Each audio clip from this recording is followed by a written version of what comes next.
achievements of Indians in science and technology. हाँ, इसमें ma'am एक चीज पहले देख लेते हैं अचीवमेंट्स में। अचीवमेंट्स आप फेजेस में पढ़नी चाहिए आपको कि आप एंशियंट आपके इंडिया में क्या अचीवमेंट्स आपने क्या कंट्रीब्यूशन आपके पास। At least you should know. हाँ, at least you should know You basic should things know हैं। the past achievements of your own people. हाँ, एंशियंट आपके पीरियड में कैसी अचीवमेंट्स हुई, मिडिवल टाइम पीरियड में क्या अचीवमेंट्स मिली आपको, और मॉडर्न में तो अभी हम लोग देख ही रहे हैं कितनी सारी अचीवमेंट्स आ चुकी हैं, इंटरनेट से लेके स्पेस प्रोग्राम दुनिया भर की चीजें चल रही हैं। तो अगर आप एंशियंट टाइम में देखो तो आपको एंशियंट में कुछ छोटी मोटी चीजें सबने पढ़ी होंगी। जीरो का यूज जो है वो सब बच्चों को पता है कि आर्यभट्ट ने शुरू किया, तो फिर कैसे उन्होंने इन्वेंशन किया, तो ये सब चीजें आपको बच्चों पढ़ी है पता ही होती है। न्यूमरल्स के बारे में हो गए, जो आपके फिबोनाची सीरीज हो गई, एक बहुत बड़े आपके मैथमेटिशियन हुए पिंगल करके, पिंगला ने फिबोनाची सीरीज को मतलब बताया कि क्या होती है। इसी तरह उन्होंने बाइनरी सिस्टम, बाइनरी आपके जो नंबर होते हैं 1 0 जो बिट्स एंड बाइट्स कंप्यूटर में होते हैं use, binary language, binary numbers, ये भी पिंगल ने दिया। तो इस तरह आर्यभट्ट, बारामीहिर, पिंगल, इन सब लोगों ने काफी काम किया। हेमचंद्र एक हुए मैथमेटिशियन। रूलर मेजरमेंट, हड़प्पा में देखो आप, अगर हड़प्पा की बात की जाए तो बच्चे एंशिएंट हिस्ट्री में उसको पढ़ेंगे। Lost wax techniques and also bronze has emerged. हाँ, लॉस्ट वैक्स प्रोसेस के थ्रू ब्रॉन्ज आपके स्टैचू बनाए गए। तो ये बच्चे पढ़ेंगे हिस्ट्री में है, और मतलब हिस्ट्री में आपको पढ़ना ही पढ़ना है। लेकिन आप जब साइंस एंड टेक में पढ़ेंगे तो ये सब चीजें आपको पढ़नी पड़ेंगी आपको, क्योंकि मिक्स करना, आपको बिना लिंक के आप नहीं पढ़ सकते। Without interlinking, it is very difficult to understand entire scenario itself. तो आप ये देखो हड़प्पा में ये सब चीजें हैं। आप न्यूमरल सिस्टम, रूलर मेजरमेंट शुरू हुए। आप देखो जो हड़प्पन टाउन्स थे वो राइट एंगल पे होते थे बने। टाउन प्लानिंग बहुत अच्छी थी, तो रूलर मेजरमेंट बहुत अच्छे थे उनके। That means they were aware of geometry. They were aware of architecture, they were aware of number system. जो हमारे कल्चर में है वास्तुशास्त्र, architecture, and we have one of the best development in our medicine in our ancient period, that is yoga and Ayurveda, Sushruta देखो, plastic surgery देखो आप। See, we have so many gurus also, Patanjali yoga guru. हाँ, सुश्रुत देखो आप। एक किताब है जिसमें बहुत ज्यादा facts हैं। Really recommend all students to go and purchase it. That Lucent. हाँ, Lucent आपको facts मालूम चल जाएंगे एक जगह पे। हाँ, किताब अच्छी है Lucent। अगर आपको कुछ नहीं पढ़ना, पहले Lucent उठा के देख लो एक बार। आपको बहुत सारे facts मिलने वाले हैं, आपको माइंड मेकअप हो जाएगा कि ये सब चीजें पढ़नी होती हैं। जैसे मैं बता रहा हूँ थ्योरी ऑफ एटॉमिज्म, ये वैशेषिका में दिया गया। वैशेषिका हमारे यहाँ एक फिलॉसफी है, उसमें थ्योरी ऑफ एटॉमिज्म आपको दिया गया उसमें। तो ये सब हेलियोसेंट्रिक थ्योरी सोलर सिस्टम के बारे में आर्यभट्ट ने दे दी थी। वुड्स स्टील संगम पीरियड में आपको देखने को मिलता है। स्टील की सॉर्ट्स बनती थी। वुड्स एक प्रोसेस था जिसके थ्रू बनती थी, मेटलर्जी के थ्रू बनती थी। स्मेल्टिंग ऑफ जिंक, इंडिया पहला कंट्री है वर्ल्ड में जहां आयरन स्मेल्टिंग और आपकी जिंक स्मेल्टिंग शुरू हुई। राजस्थान के खेतरी में, राजस्थान के आसपास के एरिया में जिंक आपके स्मेल्टिंग प्रोसेस हुआ, वहां पे शुरू हुआ। प्लास्टिक सर्जरी यहीं पे शुरू हुई। और दो तीन एग्जांपल बच्चों को और बताऊंगे, जैसे सैंडस्टोन पिलर्स अशोका के टाइम के। आप जाके देखो जितने भी स्तूपा हैं, सांची, सारनाथ, अब यहाँ देखो सारनाथ पिलर आपने पढ़े होंगे। सारनाथ पिलर में क्या सिग्निफिकेंट फीचर है, वो सैंडस्टोन का पिलर है और अशोका के टाइम में बना, और अभी तक उसकी ग्लॉसी सरफेस वैसे ही मेंटेन है जैसे वो पहले था। See, Ashokan pillar still represented our culture. Even today, जो हमारा national emblem है, Four lines उसमें है, even हमारा जो झंडा है, उसमें जो स्पोक्स हैं, व्हील है, उसमें जो व्हील है, धम्मचक्र प्रवर्तन बुद्ध का दिया गया उसमें। उसमें वो सारा पार्लियामेंट के ऊपर लिखा हुआ है कि government, working for the government is nothing but working for the God. हाँ, एग्जैक्टली। तो ये सब किसी उपनिषद से लिए गए हैं। तो ये वो अशोका चक्र से लिया गया। अशोका चक्र धम्म की स्थापना की थी अशोका ने। तो वो जो 4 शेयर्स हैं, साइड से देखें तो सिर्फ 3 फेसेस दिखाई देते हैं। तो it is one of the, it represents our culture and the glory of Ashoka and the Mauryan dynasty. ये भी देखिए ना, उसमें चीज एक जो आप बता रही हैं, वो मोनोलिथिक पिलर्स हैं, मतलब उसको सेग्रीगेटेड फ्रैगमेंटेड फॉर्म में नहीं, लिंक नहीं किया गया, वो मोनोलिथिक एक ही बार में पूरा ढांचा खड़ा किया गया है। फिर कैपिटल ऊपर लगाई गई है। कैपिटल क्या, वही जो एम्बलम है। फिर आप देखो एक और एग्जांपल, बहुत बड़ा एग्जांपल है आयरन पिलर्स। आप देखो महरौली में कुतुब मीनार में, आप देखो कुतुब मीनार आप जाओगे तो आपको आयरन पिलर वहां देखने को मिलेगा। The transformation from inscriptions to iron pillar. आप देखो ना, वो development inscriptions, हाँ, iron pillars, coin system. That is what development in your technology, that is called development in your science, from stone inscriptions to iron pillar. तो ये एक बहुत बड़ा ड्रास्टिक चेंज है। और आप अगर मिडिवल में भी आओ तो अब 2-3 चीजें आपको पढ़ने को मिलेंगी टीपू सुल्तान के बारे में। रॉकेट टीपू सुल्तान ने बनाए थे, मतलब उनके टाइम में बनाए गए थे। तो आप देखो रॉकेट जो थे वो इंडिया में बनने शुरू हो गए थे। ये थिंकिंग इंडिया में शुरू हो गई थी कि रॉकेट बनाए जाएंगे, फिर आर्टिलरी बनाई जाएगी। जबकि हमने फ्रांस और यूरोप से ये किया है, वहां से हमने इसको इम्पोर्ट किया, लेकिन रॉकेट बनाना हमने यही शुरू किया। Tipu Sultan had very good relationship with France and Ottoman Empire. So at that time having international relationship, एक छोटा राजा, एक छोटे इलाके का छोटा राजा Tipu Sultan was having international relationship. तो क्या सोच होगी उस वक्त? अब देखो ना, रॉकेट फैक्ट्री थी टीपू सुल्तान के आपके पीरियड में, देखो तो ये सब चीजें पढ़नी चाहिए। यहाँ पे लोग तलवार लेके लड़ रहे थे and he was talking about rockets, use of bomb होते हैं, यूज ऑफ आपके जो तोप होती, तोप का यूज करना मुगल टाइम में शुरू हो चुका था।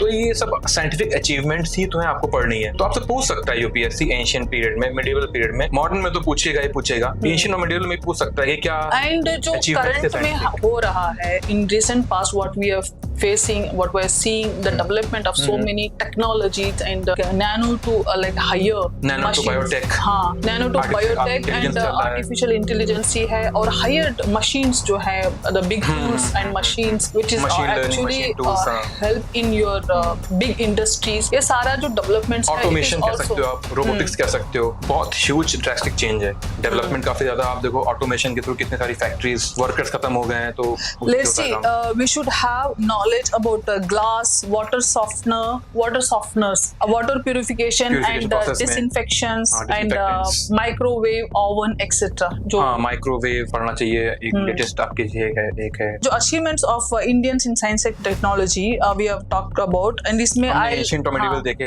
थोड़े मॉडर्न भी देख लेते हैं। I'll name few which actually mentioned by so many other coaching centers also. Let's see what are those people. Chandrasekhar Venkata Raman, CV Raman, Raman effect, Sir CV Raman. Sir CV Raman. Sir has been title given by the British. Exactly. Sorry, Sir CV Raman. तो Sir CV Raman नहीं, इनको बोलना भी चाहिए कि ये पहले physicist थे इंडिया के। 1920s में इन्होंने रमन इफेक्ट निकाला था, स्कैटरिंग ऑफ लाइट को लेकर के नोबेल प्राइज मिला था इनको फिजिक्स में। तो बहुत बड़ा एक अचीवमेंट है इंडिया के लिए। तो आचार्य जगदीश चंद्र बोस, इनके बारे में तो क्या ही कहा जाए। इन्होंने ग्रामोफोन, क्रेस्कोग्राफ क्या है? वो प्लांट में इमोशंस होते हैं, प्लांट में कैसे फीलिंग्स होती हैं, उनको मेजर के लिए एक उन्होंने बनाया था इंस्ट्रूमेंट। तो ये जगदीश चंद्र बोस थे, बायोलॉजिस्ट थे, फिजिसिस्ट थे। काफी बड़ा एक नाम है। एंड मेघनाथ साहा ये भी वी नो होमी जहांगीर बाबा। तो ये तो father of Indian nuclear program, इनको फादर बोलते हैं उसका। इन्होंने ही न्यूक्लियर प्रोग्राम को 3 फेजेस या 3 स्टेजेस में बांटा था। 3 स्टेज न्यूक्लियर प्रोग्राम बनाने वाले यही थे जो आज के टाइम में इंडिया में रन हो रहा है। क्योंकि इंडिया में आप देखो, इंडिया में यूरेनियम है नहीं, यूरेनियम की शॉर्टेज है। हमारे यहाँ क्या होता है, थोरियम, मोनाजाइट सैंड में होता है साउथ इंडिया में। तो उन्होंने उसको लेकर के सोचा, विजन बनाया कि नहीं, मोनाजाइट सैंड से हम लोग बना सकते हैं, थोरियम निकाल करके न्यूक्लियर फ्यूल बना सकते हैं, यूरेनियम, प्लूटोनियम, देन यूरेनियम। तो उन्होंने इसलिए 3 फेजेस दिए उसको, 3 स्टेजेस में।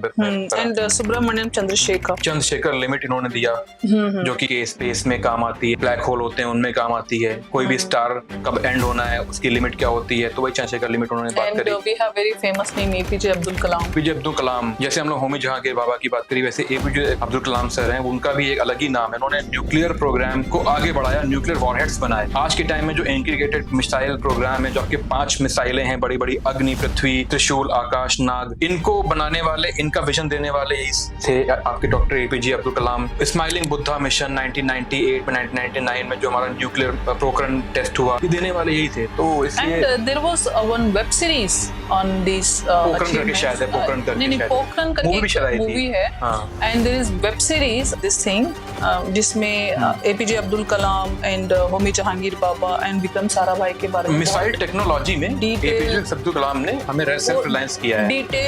डिटेल सारी दी गई है वो वेब सीरीज में। मैंने देखा नहीं, लेकिन तो it is important to see for all preparing aspirants for UPSC, specially any of the examination, जिसमें एक उनकी लाइफ का, उनके अचीवमेंट्स का, and what all the difficulties what they have gone through in their personal and professional life, and how they struggle with the budget and how they struggle with the political people, and because India at that time had freedom and India was fighting with the hunger and other problems problems and issues and war was happening and parallelly वो budget से भी कर रहे थे कितना पैसा invest हो रहा है, तो उसके साथ साथ investing in this technological development was bit difficult for the government as well even for the inventors who were facing this difficulty. तो वो एक वेब सीरीज में बहुत डिटेल में दिया गया है। सही है, मैंने ये देखा नहीं, लेकिन ये एक अभी नई वेब सीरीज आई थी, ये बच्चों को देखनी चाहिए।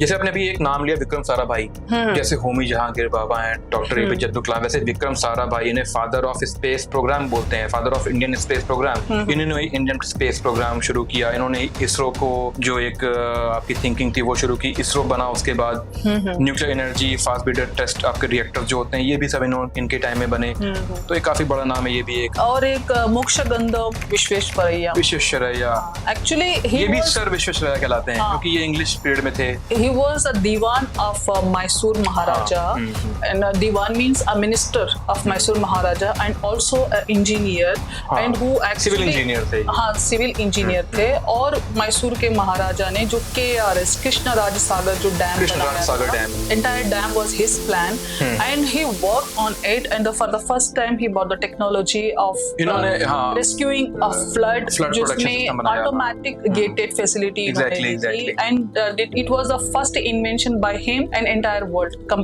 there was no one। Visvesvaraya अपने में बड़े नाम है, जैसा आपने कहा कृष्णराज सागर डैम जो है, तो इसमें इन्होंने फ्लड प्रोटेक्शन सिस्टम आपने बताया बनाया, बच्चों को पढ़ना चाहिए सब, कितना बताइए। और ये भी एक पूरी एक मूवी में डिटेल में दिया गया है, लिंगा मूवी मैं कहने वाला था, ये रजनीकांत ने उसमें एक्टिंग करी है। तो इसमें देखो आप ब्लॉक सिस्टम भी बनाया इन्होंने फ्लड के लिए, ऑटोमेटिक वाटर फ्लड गेट बनाए इन्होंने। आप बच्चों को ये सब चीजें पढ़नी चाहिए और ये आपसे पूछेगा भी, आपसे प्री में तो मेन से पूछेगा। टेसी थॉमस इनको मिसाइल वुमेन ऑफ इंडिया बोलते हैं, अग्नि 4, अग्नि 3, अग्नि 5 में इनका बहुत बड़ा योगदान रहा है, तो अग्नि सीरीज प्रोजेक्ट में, तो इसलिए इनको। And Hargobind Khorana deoxyribose nucleic acid जो होता है आपका, उसमें कैसे कोड होता है, डीएनए सीक्वेंसिंग होती है, जेनेटिक कोड होता है, इसको देने वाले ही थे। दूसरी चीज नोबेल प्राइज इन आपके ये फिजियोलॉजी इन मेडिसिन ये इनको मिला, और साइंस की फील्ड में तो बहुत ही रेयर है। आपके सर सीवी रमन को मिला फिजिक्स में, अगेन आपके हरगोबिंद खुराना साहब सर तो इनको मिला मेडिसिन की फील्ड में। And let's see what UPSC says here, indigenisation of technology and developing in new technology. तो ये तो आप देख रहे हो मॉडर्न, हम लोग मॉडर्न पीरियड में आते हैं, मॉडर्न एरा में तो आप देखो टेक्नोलॉजी कैसे हो रही है। तो let's talk IT and computers. हाँ, आईटी एंड कंप्यूटर अगेन एक बहुत ही आपके इमर्जिंग सेक्टर है, ये न्यू टेक्नोलॉजी का एक पार्ट है। कंप्यूटर, इंटरनेट, ईथरनेट वायर, इन सब से आने के बाद, ऑप्टिकल फाइबर के आने के बाद अगेन बहुत ही ज्यादा इनोवेशन शुरू हो गई और आईटी सेक्टर बहुत बूम हो गया। अब देखो अभी भी मोस्टली बच्चे कंप्यूटर साइंस इंजीनियरिंग में लेते हैं या तो आईटी लेते हैं, तो अब हम इसमें देख लेते हैं कि क्या क्या चीजें अभी आ रही हैं न्यूज में, क्या क्या इसमें प्रोग्राम चल रहे हैं। जैसे आईसीटी में कुछ चीजें बहुत इंपॉर्टेंट है जो इस पे क्वेश्चन आएंगे, जैसे सुपर कंप्यूटर के बारे में, क्वांटम कंप्यूटर के बारे में। प्रिलिमिनरी एंड मींस बोथ, क्योंकि अब देखो super computer and quantum computer की मैं बात कर रहा हूँ, तो सुपर कंप्यूटर में भी इंडिया 500 में आता है, टॉप 500 कंट्रीज और टॉप 500 सुपर कंप्यूटर्स के रेंज में, जैसे प्रत्युष, मिहिर, ये सारे आप देखो सुपर कंप्यूटर्स हैं। क्वांटम कंप्यूटिंग अगेन एक न्यू इमर्जिंग आपके इनोवेशन इसमें चल रही है। और मजे की बात ये कि सुपर कंप्यूटर और क्वांटम कंप्यूटिंग दोनों में इंडिया पॉलिसी और मिशन लेके आ रहा है, national super computer mission, that is a big achievement. हाँ, नेशनल क्वांटम कंप्यूटिंग का मिशन ये इंडिया लेके आ रहा है, क्योंकि वो जानता है फ्यूचर में इसकी नीड है और इंडिया एक ग्रोइंग इकोनॉमी है और यहाँ पे मोस्टली बच्चे इंजीनियरिंग में भी कंप्यूटर साइंस और आईटी लेते हैं। तो India is one of the developing economy and also India is doing so many achievements as you said. India is developing so many human resource to different countries. It is a big achievement जी compare to any other developing country. हाँ जी, तो मैं ये कह रहा था कि अब आईटी में कुछ चीजें और बच्चे को पढ़ना चाहिए, जैसे लैन हो गया, वैन हो गया, आपके 5G 6G हो गया। 5G 6G आपको पता ही है, हमने 2G जब हम लोग छोटे थे तो हम लोग के पास जो फोन थे तो वो 2G चलता था, उसमें इंटरनेट रो कर आता था। लेकिन आज के टाइम में आप देखो, आज के टाइम में 5G और 6G आने के बाद क्या हो रहा है, इंटरनेट ऑफ थिंग्स की बातें हो रही, बूम हो गया है। आप ये बातें हो रही कि आप हाउस होल्ड में और वेरियस आपके फैक्ट्रीज में, आपके जो भी इंडस्ट्रीज में सारी मशीन्स को एक प्रोग्राम से, एक कंप्यूटर से कनेक्ट कर सकते हो, वो सारी मशीन आपके उस प्रोग्राम से चल सकती हैं। इसी तरह आपके हाउस होल्ड में देखो, आपके हाउसेज में देखो, एग्जांपल है अलेक्सा देखो, आप अलेक्सा से आप कुछ भी कनेक्ट कर सकते हो। और जैसे ये चैट जीपीटी और आर्टिफिशियल इंटेलिजेंस आप ग्रो कर रही है, तो आप देखो ये और बढ़ने वाला, आपकी लिंकिंग बढ़ने वाली है। सर आप ये भी चीज देखिए, because of high speed of internet and smartphones in every hand, तो यहाँ पे AI है जो जनरल AI है, जो सबके तो जनरल AI, तो उसकी वजह से हर किसी को अपनी सोशल मीडिया में रिप्रेजेंटेशन करना या उससे कुछ सीखना। For example most of the हाउसवाइफ्स दे सी लॉट ऑफ, अभी कोई भी इक्विपमेंट्स लाया आप, उसको how to open it, how to use it, only you have to type it, you will get lot of facility, information आ जाती है। चैट आपका जो प्रोटोकॉल है, ChatGPT हो गया, डिश बनानी हो, माइक में बोल सकती है कि मुझे डिश बनानी है, उसकी रेसिपी चाहिए, तो सारी इंफॉर्मेशन आ जाती है। Actually it helped in many ways and also it is harmful to so many youngsters because it is affecting their time and energy, the consumption of time and energy, somewhere it is harmful. कई जगह productive है लेकिन बहुत जगह उसका misuse हो रहा है और वो अनप्रोडक्टिव बना रहा है जो यूथ को, यंगस्टर्स को, for those who want to learn for their future. It is the type of a technology where it is making you to go lazy because it is easying your life. The easying life is nothing but lazying you. इसके मैं 2-3 example देता हूँ। जैसे अभी हम लोग IT का कर रहे थे, तो IT में आप देखो अगर इतने यूजर्स हैं तो उसके नुकसान भी हैं, उसके हार्मफुल इफेक्ट भी हैं, उसके बेनिफिट हैं तो उसके मिसयूज भी हैं। जैसे कि साइबर क्राइम, साइबर फ्रॉड्स बहुत टाइप के हो सकते हैं आपके, डेटा ब्रीचिंग, प्राइवेसी ब्रीचिंग, तो ऐसे बहुत सारी चीजें आपको देखने को मिलती हैं आज के टाइम में। And also exploitation of personal life, privacy का ब्रीच, वही मैं कह रहा हूँ। और बाकी आप देखो, आप क्रिटिकल आपकी जो टेक्नोलॉजीज हैं, क्रिटिकल आपके जो इंडस्ट्रीज हैं, क्रिटिकल आपके जो इंफ्रास्ट्रक्चर हैं, उन पे भी डेटा ब्रीच होती है। कई बार सुनने को मिलता है एम्स में ऐसा अटैक हो गया, साइबर अटैक हो गया। This can be add into advantages and disadvantages in a big answer writing, for example in mains and also in essay। हाँ, और प्री में तो आपको छोटे-छोटे क्वेश्चन आएंगे, मेंस में आपको एडवांटेजेस आपको लिखने पड़ेंगे, प्रोज एंड कॉन्स आपको दोनों लिखने पड़ेंगे, क्योंकि अगर किसी टेक्नोलॉजी, किसी आपके इनोवेशन का यूज है तो मिसयूज भी होने का पूरा है उसका चांसेस। तो आपको दोनों चीजें पढ़नी चाहिए।